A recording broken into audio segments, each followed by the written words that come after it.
Hello, fellow VITA volunteers, and welcome to the Volunteer Standards of Conduct training, which covers ethics. The information here can also be found in IRS Publication 4961. This slideshow will help you be ready to take the Volunteer Standards of Conduct exam. What? You say? An exam already? Don't worry. The exam is only 10 multiple choice, mostly common sense questions that you can view ahead of time in IRS Publication 6744. And it's open book. Also, if you are beginning these trainings in early fall, you will have some time before the IRS opens the current year exams, which usually happens in October or November.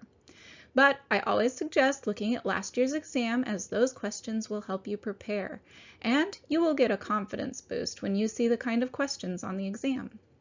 All right then, let's get started.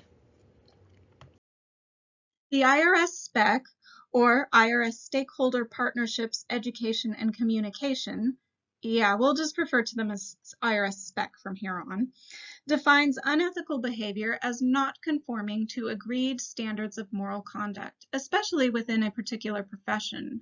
But they go on to explain that in most cases, unethical behavior is acted upon with the intent to disregard the established laws, procedures, or set policies. So that means unethical action is not a mistake.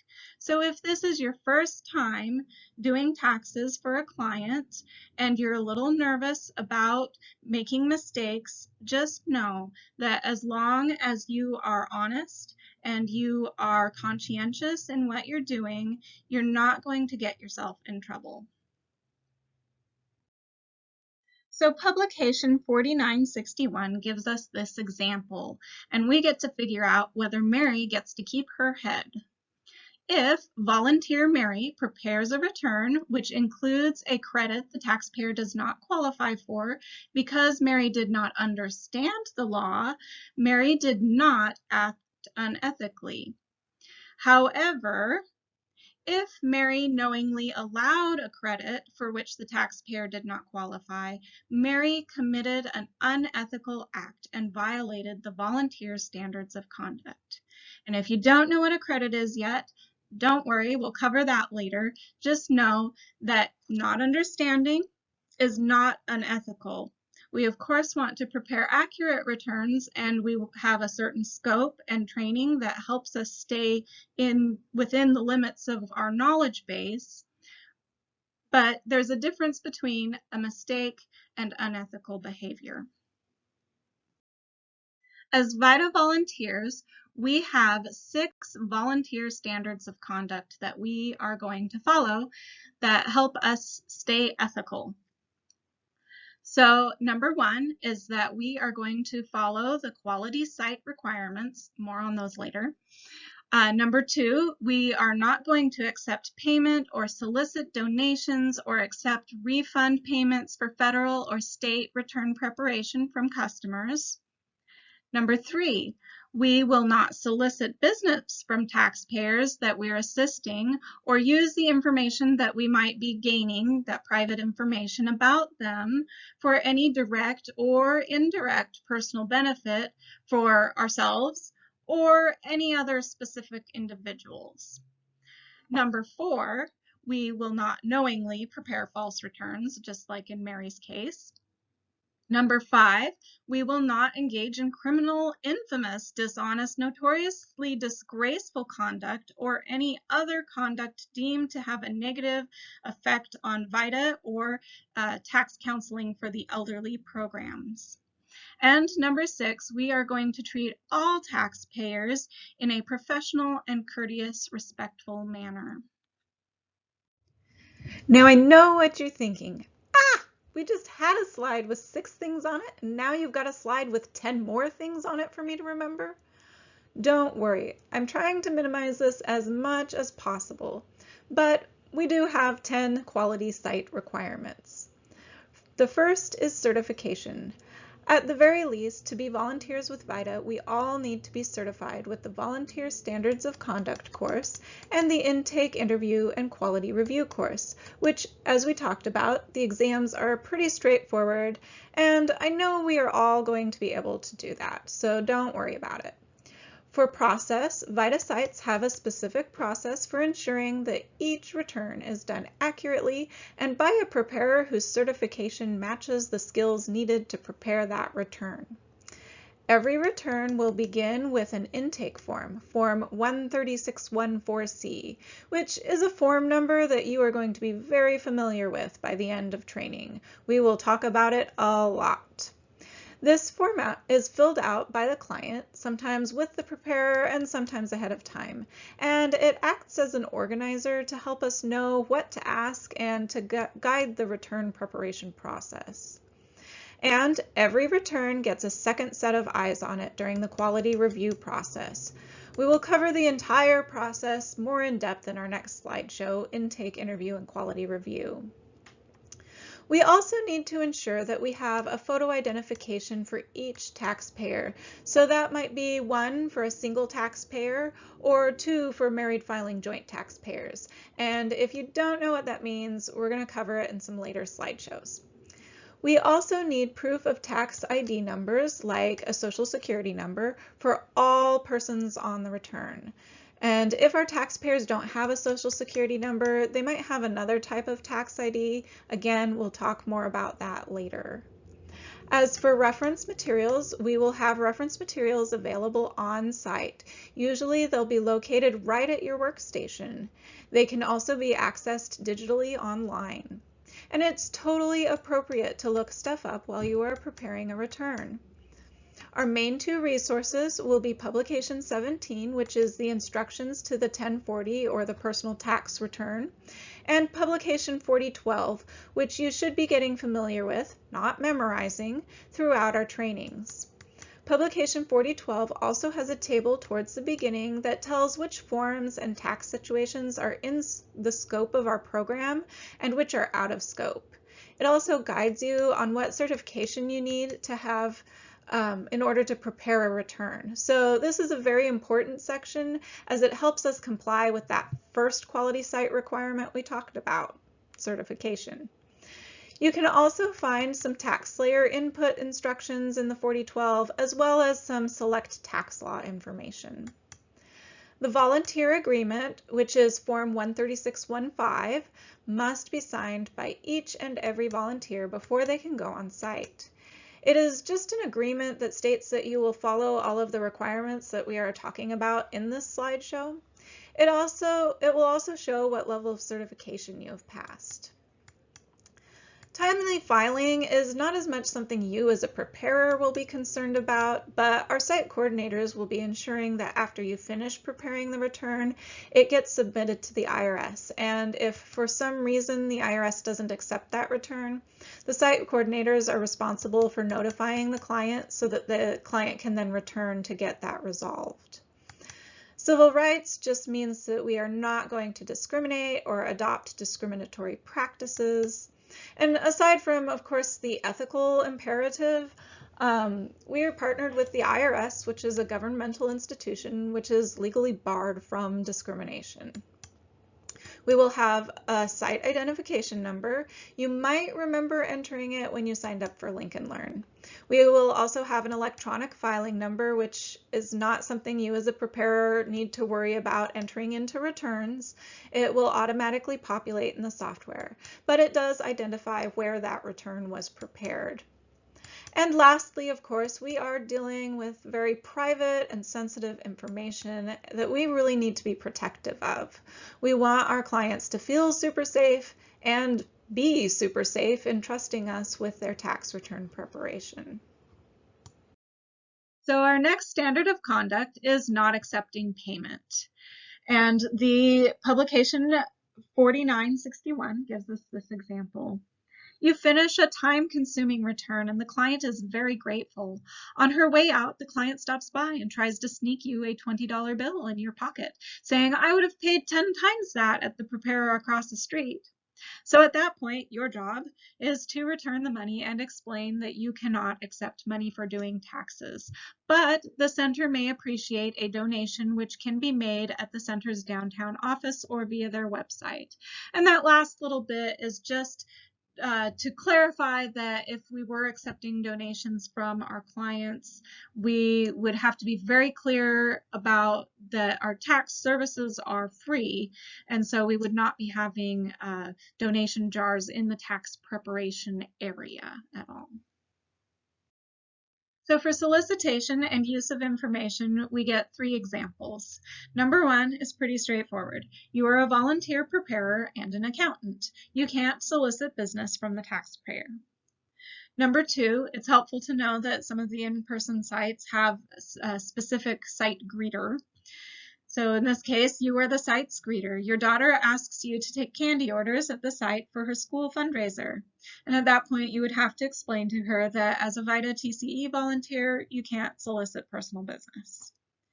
Number 3, your primary business includes selling health insurance policies. During the interview, you find out the taxpayer lost access to health insurance in January of the current year. You cannot offer to sell the taxpayer health insurance through your business, even if you think it would be super helpful for them. And this also goes if it's your brother-in-law or somebody else you know.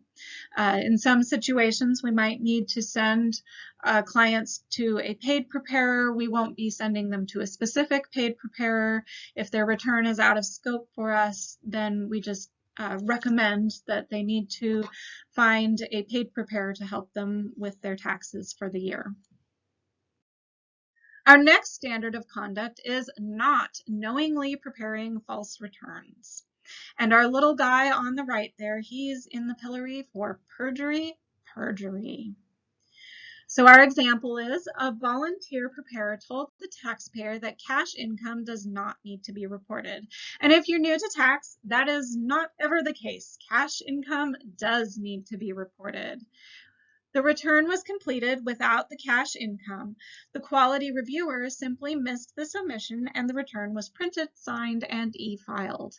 In this case, the volunteer preparer who had gone through the certification process, and by the end of that, again, you know that cash income does need to be reported, violated the standard. However, since the quality reviewer did not knowingly allow this return to be e-filed incorrectly, the quality reviewer did not violate the standard. So again, remember, unethical action is different than a lack of knowledge or a simple mistake. And as much as we try to do our due diligence, which we'll talk about later, and prepare, accurate returns, if a mistake happens, that is not necessarily violating the ethical standard.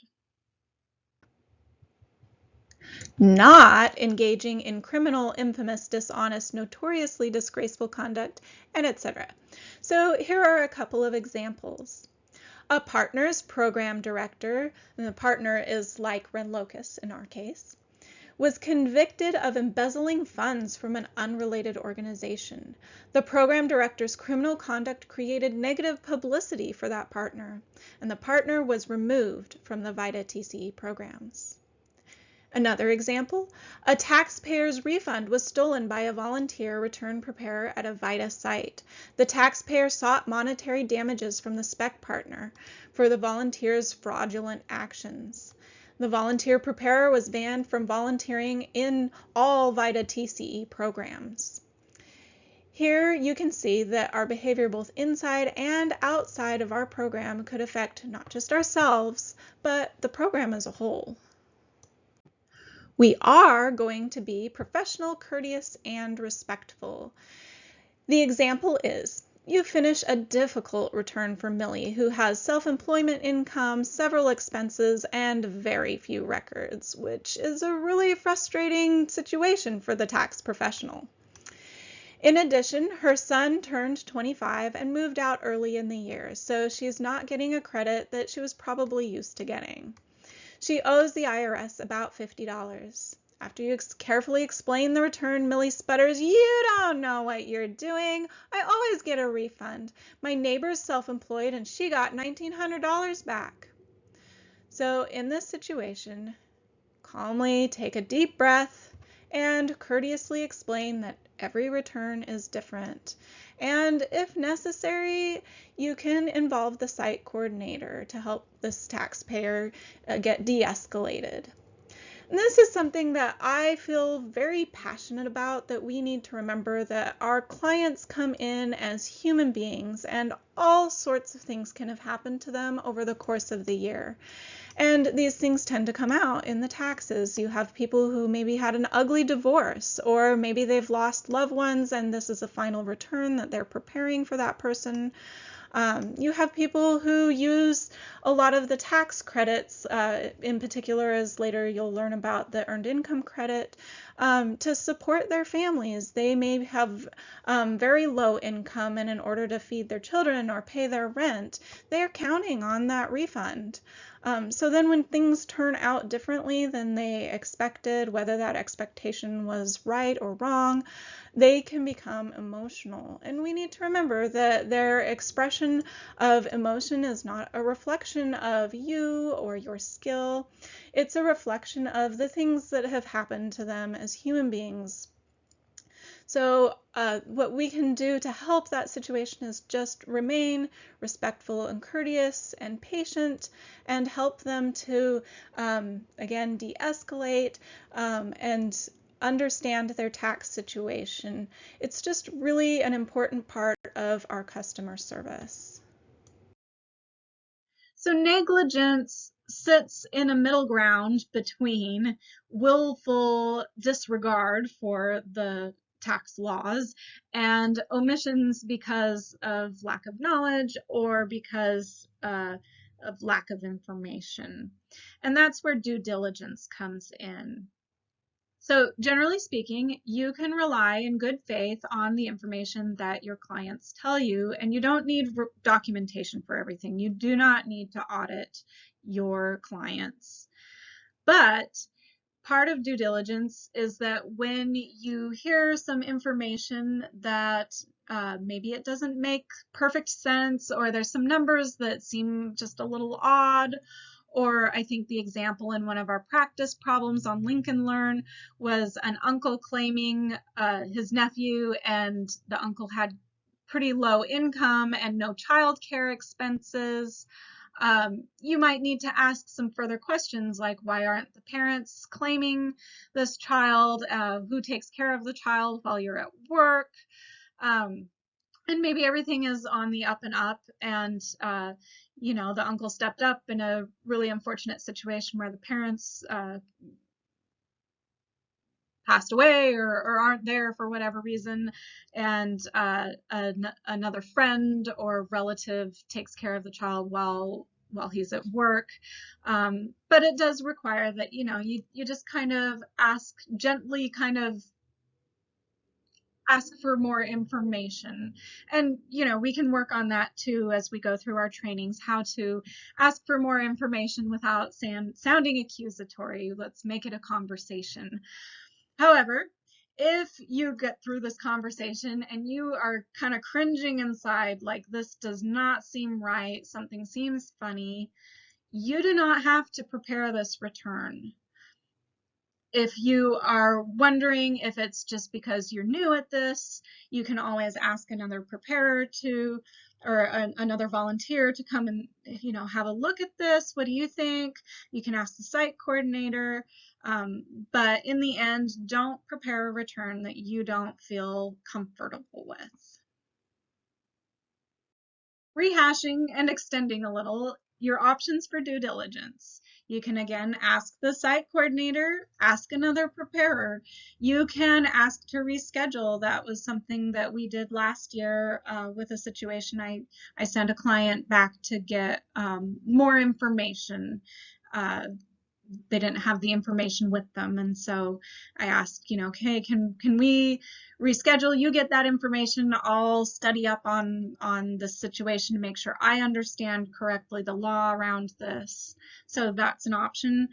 We have our references again digitally. You'll be able to use the publication 17 or 4012, or irs.gov has access to all sorts of publications for all kinds of situations. You can call the hotline 1-800-829-VITA, and you can advise the client to seek a paid preparer, which is often a good out for a return. If you've ask the coordinator and another preparer and we're all kind of feeling something feels funny, we might just say, I think this is a situation where a paid preparer would better advise you. And sometimes, they need to see a paid preparer because their situation is out of scope, and it's not because we're uncomfortable with the return. It's just that we can't do the return through our program. But those are our options. Now that we've discussed our 6 standards of conduct, here are the consequences for not complying. We could be removed from all VITA TCE programs. If you didn't comply, you could not just be removed from the Run Locust program, but you couldn't volunteer with the local AARP or Cache Oregon programs, which also provide services through VITA TCE. Second on this list is inclusion in the IRS volunteer registry, which doesn't sound bad, but it's bad. And that would bar future activity in VITA TCE indefinitely. So not just one season, not just the next season, effectively forever. And if you moved away and tried to volunteer somewhere else, the IRS would know about you. Non-compliance could result in the deactivation of the sponsoring partner's site electronic filing ID number, or EFIN, which means that the site can't electronically submit returns, which is most of the returns we do. This would shut us down. If we, and by we I mean Run Locust, are borrowing equipment from the IRS, such as laptops, printers, and such, all of that could be taken away. The sponsoring partner's relationship with the IRS, again, Run Locust, could be terminated. If the partner is receiving any grant funds, which we are seeking, those could be taken away. And potentially, you could end up with a referral of your conduct to TIGTA, which is short for Treasury Inspector General for Tax Administration, and for criminal investigations. Again, filing a false return is a criminal act, and you can be prosecuted for that. I just want to point out that the alternative text to this picture was a group of people in a room, which I feel like understates the action of the scene. Now, if you were to see a breach of ethics, there is an external referral process, and it begins by sending an email to wi.voltax@irs.gov. So again, if you see a problem, there is a way to report it. As we begin to wrap things up for this session, I really want to leave you with a positive note. Remember, a mistake or a simple misunderstanding of the law is not the same as a breach of ethics. And as volunteers, we are protected under the Volunteer Protection Act of 1997. So as long as you act within the scope of your responsibility, so within the scope of our program, within the scope of your certification, you're not doing crazy returns. As long as you're trained, which is what we're working on, as long as you're certified, which you will be by the time we start, and as long as you don't commit willful, criminal, reckless, grossly negligent, conscious, flagrantly indifferent acts, we're going to be okay, and we are going to provide a service that really helps our community.